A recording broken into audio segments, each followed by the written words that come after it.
I need to buy those domain names and rent those movies. I wonder what websites I should go to. Hey kid! Oh snap! It's Gordon the intern! I'll tell you what websites to go to. For your domain names, go to www.godaddy.com and enter the coupon code iFanboy. You get 10% off all your purchases.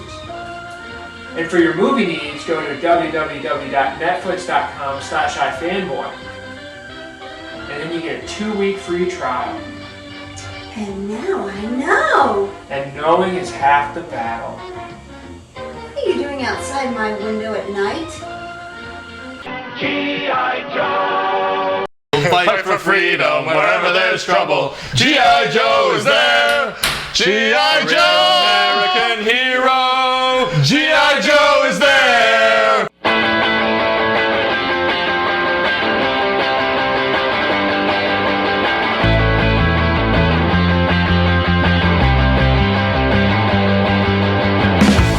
Welcome to iFanboy, the video podcast from the comic book discussion site iFanboy.com. I'm Ron, and I'm here with Josh and Connor. I said I'm here with. We're here with you. We got here with you. So what are we doing today? We're going to talk about G.I. Joe, which, if you're a new comic book reader, probably started in the 90s, you'd probably be surprised to find that G.I. Joe is one of the most influential comic books that's around for anybody that's over probably 25. Right. We're not talking about the toys here, the cartoon. Older than that. Yeah. Well, maybe, but 25 to 30. G.I. Joe, if you ask people in that age range, was probably the comic that got them into comic reading. For people that were reading it. Yeah. People that were reading comics in the 80s. Yeah. Like that's when you started reading comics, if it was in the 80s, there's a really good chance that you started because of G.I. Joe. Right. The whole phenomenon, which was a cartoon and was a toy line as a comic book, and that synergy in that time, that brought a lot of people to comic reading. And you might be thinking, why are we talking about a kid's toy? But the point being that the comics are significant enough that we decided that we would talk about them. Yeah. Because oddly enough, through all of our comic upbringings, we all share the fact that at some point in time we read and loved the G.I. Joe comics. Right. Yeah. So what happened is in 1982, Hasbro, the toy line. Was it Hasbro at the time or was it Kenner? It was Hasbro. It was? Mm-hmm. Okay.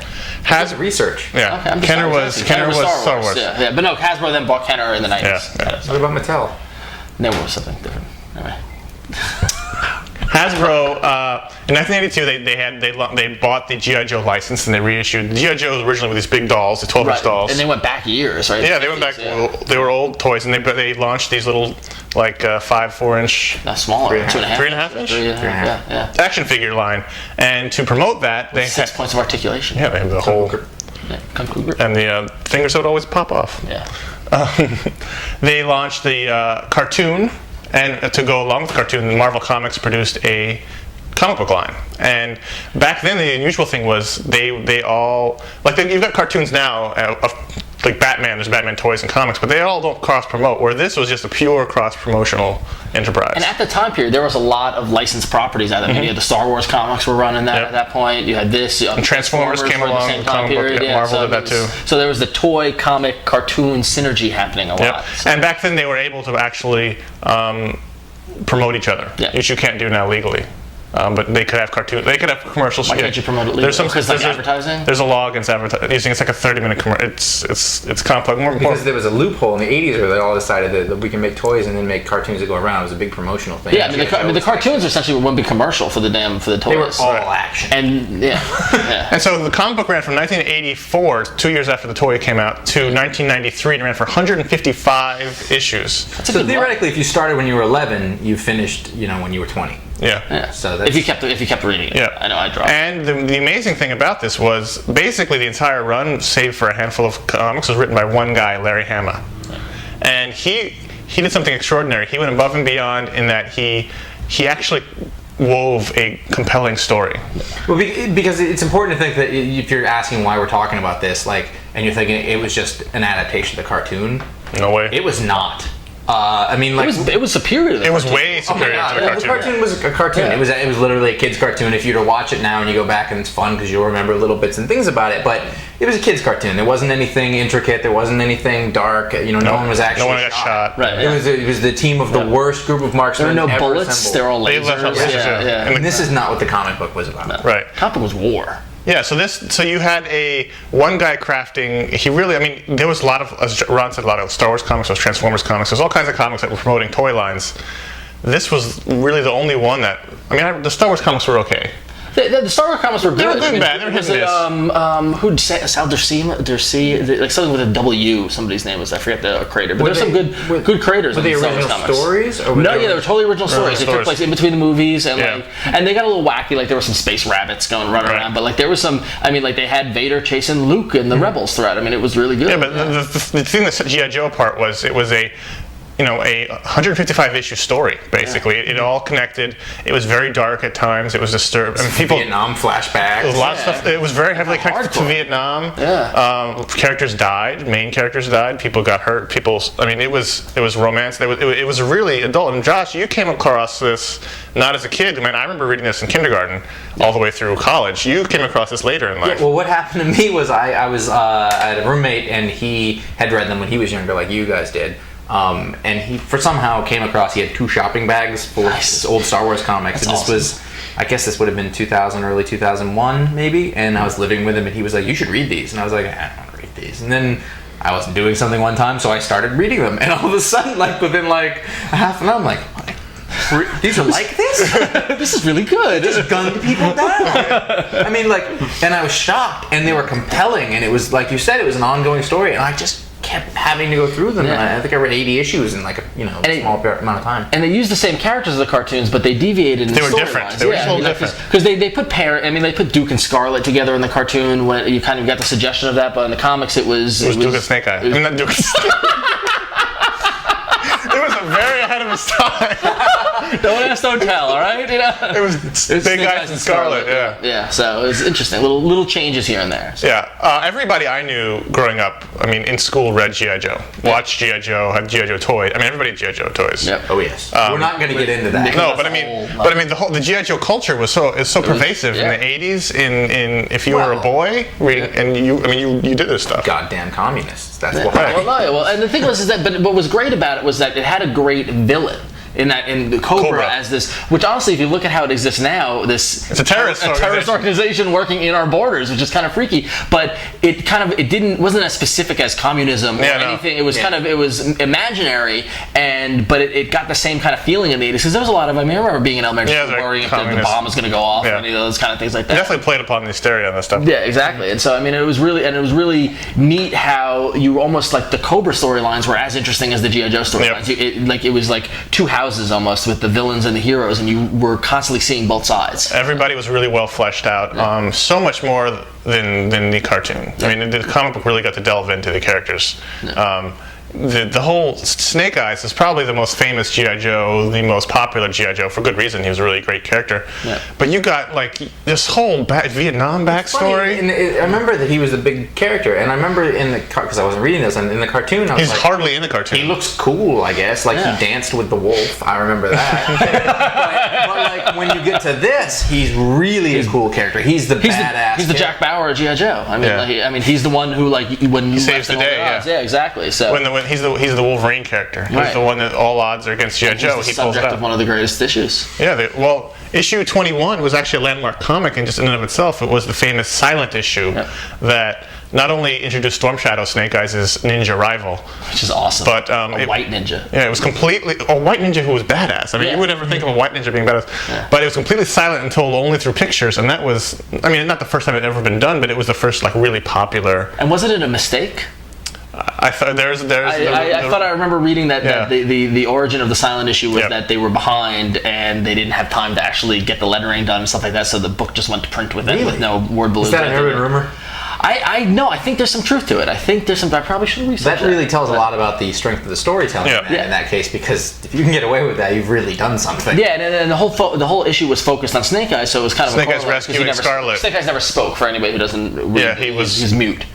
As opposed to dumb. No, not blind, just mute.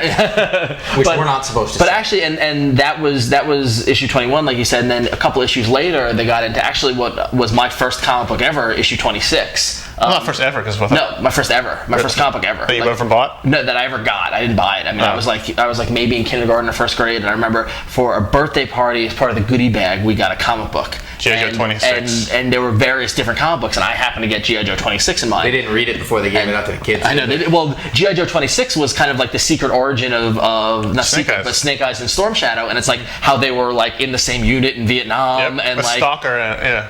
and it was like, that thing got so dog-eared. I remember it went around the cafeteria at school. Yeah. I remember that one issue. It was like Playboy. Yeah, it did. Like people read it because when you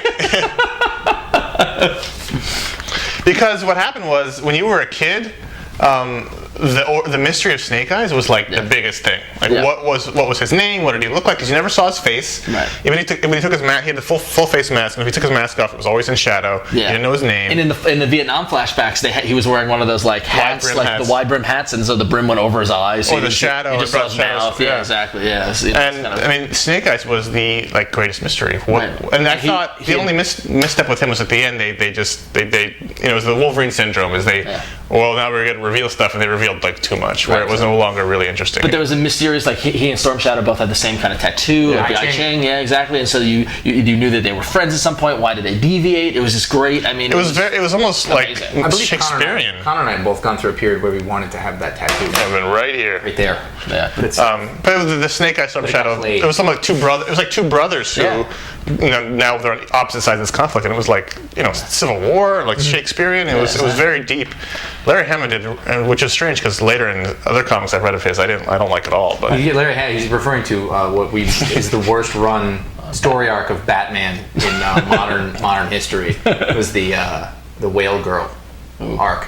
Yeah, that was bad. I didn't even read it. I just heard you guys talk about it. Yeah, the killer whale. The girlfriend of the Sharkman in Green Lantern.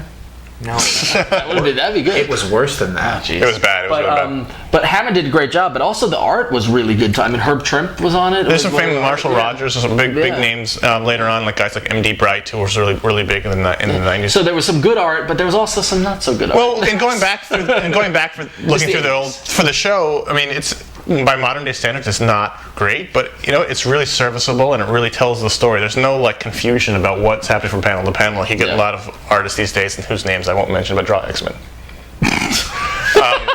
Like it's not great, but you can follow along, and everybody, you can identify all the books and everything. Bis Crotchelo.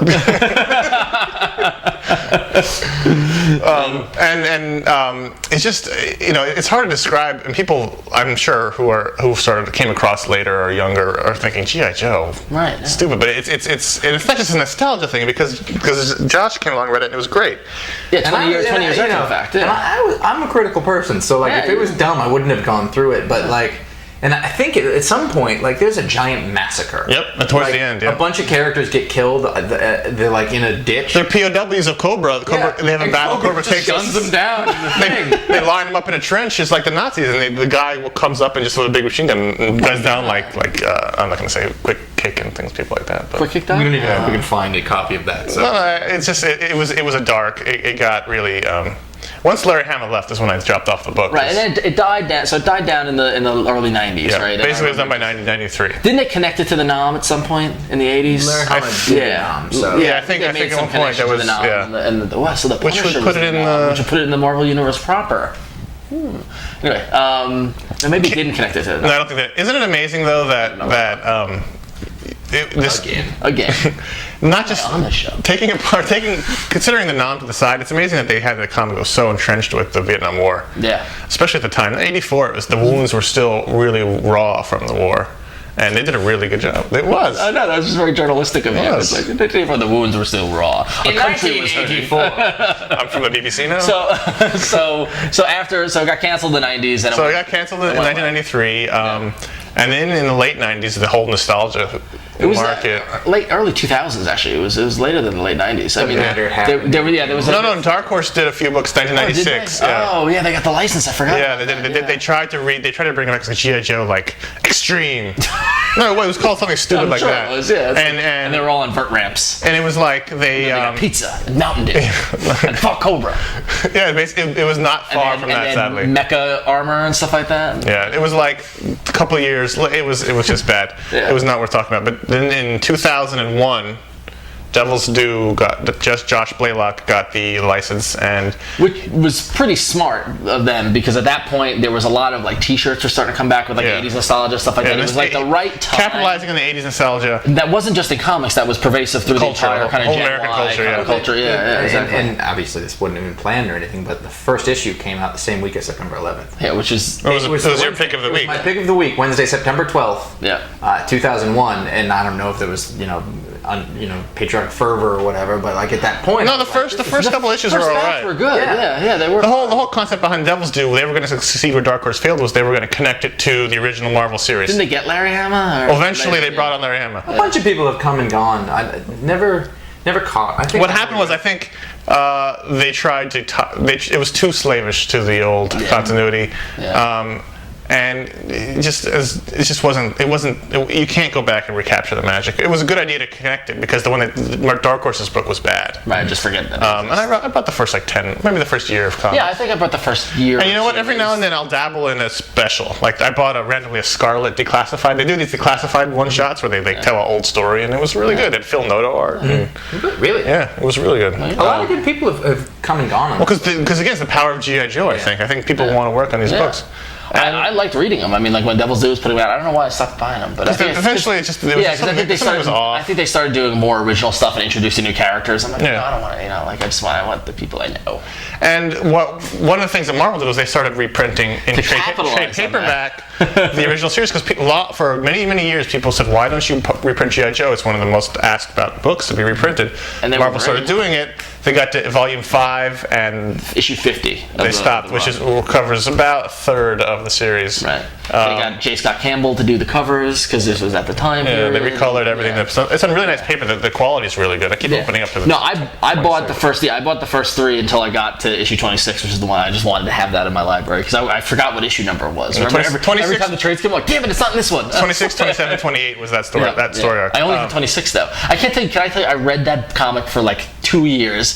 And I just would read it over and over again. Never pursued the 20 until years later when I went and got 27, 28. But like for years, I lived the mystery of not knowing why. The funny thing is, later on, 26 was the hardest one to find. Yeah, and now it's probably somewhere at my parents' house. Like it's not. It was before I was collecting. I mean, that's the thing. It was way before. But sadly enough, with sales-wise or whatever reason, they only went through volume 5, which is only a third of the series. The fan ended. Yeah, maybe. Right. It would have been nice. I mean, I would have bought the whole run. I wonder if the Devil's Due things like hadn't done well. If they had done better, if it would have kept things up. But because they didn't, maybe they must be doing well enough, because they're still coming out. They put these out a couple months after Devil's Due started. And these were in direct response to the popularity resurgence, which is smart of Marvel. I mean, it's good business sense. But but then it kind of waned, like after because at the same time Dreamwave was doing the Transformers books, and those kind of went. We got a little. Thundercats came out. Sour, everything. They kind of Voltron books were good though. Were they? You bought Voltron books? I bought Voltron books. Yeah, they were good. Wow. I'll buy anything with Voltron, dude. Voltron cereal, I'll buy it. That was awesome. Anyway, so. They did have that, didn't they? Yeah, they did. They had everything of everything. They had Marshall Bravestar jewelry. It wasn't like. So unfortunately now, if I want to reread past 50, I've got to go into my storage room and find the issues randomly and find. Do you have them all? I have most of them. Did you do? Not all the way back. I've got whenever I started collecting regularly, which was about 90. In the late 80s, but I've got through the end of Larry Hama's run. I'm sure you could go on eBay and find a run of convention probably. Yeah, people back issues. Yeah. But the thing is, if you have any interest in there's a lot of people who like military stuff, and this is good. I mean, it's a little bit superhero-y in this. It's Cobra's a little silly. Yeah, but I mean, it's military. It's military adventures, and it's fun. There's a whole storyline about Cobra having a secret little town, Springfield, and then Cobra Commander's son, and what's he about? Arboco is the cover company that everyone works for. There's always fun concepts. Cobra was creepy. Cobra was creepy. I mean, as a kid, that stuff was scary. Like the idea that they had these sleeper cell families, which is also relevant today, and they had them all over the country in the United States, and they would just show up, and they're like the blonde husband and the wife, and they would all look like all American, but then they'd close the door and they'd pull out all these guns. Yeah. And they'd set up like cameras, and they'd set up big machine guns. Cobra's goal? To take over the world. No, peace through war. That was in one of the pages. There was a big banner that says "Peace through war," and there's a picture of Cobra Commander's head. Nice. Yeah, no, but that was creepy, and I didn't even think about the modern day parallels, but they're really there. Yeah, they are. So. But if you like it's soap opera and it's comic book, but it's like 155 issues of one straight story, and it's all well crafted, it's all interconnected, it's all interweaved. The Snake Eye story alone, Channel story alone is worth it. So. If you like military stuff, if you like ninjas, because there's a whole ninja subculture in there. Bows and arrows. They got a little too much into the ninja thing at the end, but that was the 90s. People like. It's the 90s. You know what you called the Wolverine thing. They were like, people really like this. How many other ways can we make up? Suddenly, G.I. Joe had like 6 or 7 ninjas in the team. Yeah. The thing that made Snake Eye special was he was the only one. They had Jinx, and they had Quick Kick, and they had Quick Kick was a kung fu master. Yeah, but he wasn't a ninja. Right, but he was part of the unit. They went all out. And he had that sash with the stars that he never used. I love the G.I. Joe. I'm sorry, but I love the G.I. Joe, the weapons as accoutrement to their outfits. You know, they just have guns and bullets and stuff like that, and then they get captured. They take their gun away, and they sit there with all these grenades on the set, like in the movie, like when Cobra captures them, and they're all like, "They took our weapons." And Snake Eyes is there with a big knife on his chest and like a gun, and like, I know, what are we gonna do? It's if I was Snake Eyes, I would just do that all the time. I'd be like Silent Bob. That's Snake Eyes in my mind. So anyway, so they were good. I'm glad that we talked about this because G.I. Joe was one of my favorite aspects, and it taught me how to read comics. To be honest with you, that first issue. I don't know how the state of comics would be now for not having G.I. Joe. Yeah. Really, it's that important for modern day comics, in that a lot of kids started reading from it. Yeah, they were good. It was for me when it was Batman and G.I. Joe when I was 5, 6, 7, 8. Batman versus G.I. Joe. Go. G.I. Joe. They can blow him up. They've got missiles. So can Superman. Anyway, let's not get into this. So if you like G.I. Joe or you remember reading about him, you head over to iFanboy.com. There's going to be a thread about this show. You can talk about sharing your memories and that sort of thing. If you want to leave us a voicemail, you can call us at 1-888-FANBOYS, which is 326-2697. I think I said 4 8s in there, but you get the picture. Yeah. Or if you have pictures of yourself in G.I. Joe outfits and you want to send them to us, we're going to go there. We're going to go with that? Cosplay? We've got a cosplay room? Yeah, we don't talk about cosplay enough. That's next week on iFanboy G.I. Joe cosplay. Starting with Connor as Lady J. You can send an email to contact@ifanboy. Don't send us any pictures. contact@ifanboy.com. And finally, if you dig hearing about comics, every week we do an audio podcast where we talk about the week's worth of comics that came out and chat about them. Every week we do it, for the past 2 years. Yep. Ish. Right. Yes, that's what I do on those nights. Yeah, when we talk. Yeah. Anyway, so head over to iFanboy.com and check it out. Go to iTunes and search for iFanboy. You can find this video show, which you're already watching, as well as this. As well as the weekly audio show. So go Joe. Yo Joe. Yo Joe. Yo Joe. Let's raise our cups to Joe. Yo Joe. Joe. Hi. So Yes. So. Are you going to like that? I like your hair product. Thank you. It's good, isn't it? Like $20 or so. Not that Hair bad. product's expensive. Yeah, Bumble Mumble. It's hard to find. I have Bumble Mumble. I use a different kind of Bumble Mumble, but I need a finishing product. Yeah. So I use 2. Do you use the one in the middle between the two I have? Because the 2 I have are at the extreme ends of the spectrum. No, I use a thing. It's called Styling Cream. It looks completely different.